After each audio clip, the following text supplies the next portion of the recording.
Lahat naman daw yung articles of impeachment, yung apat na yon, lahat daw naman yun ay malakas at may solido na ebidensya ang prosecution, pinaghandaang mabuti, kaya dapat na talagang manginig itong mga attorney, mga lawyers na si Sara Duterte.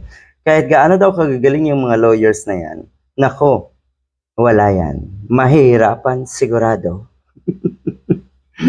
Nababasa rin po natin na dagsa talaga yung mga private prosecutors, magagaling na private prosecutors para nga tumulong dito sa impeachment case na itong si Sara Duterte.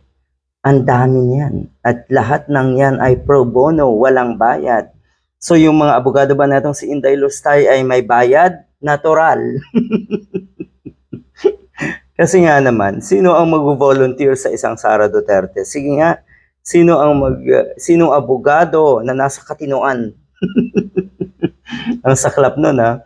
Ibig bang sabihin yung mga abogado neto ay wala lang, no choice, malaking kliyente, malaking kaso, so might as well.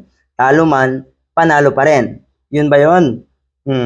Ito ang masaklap. Ang pinakamalakas daw na impeachment article laban kay Sara Duterte ay yung kanyang pagbabanta. Pagbabanta kay PBBM, sa First Lady, at kay Speaker Romualdez.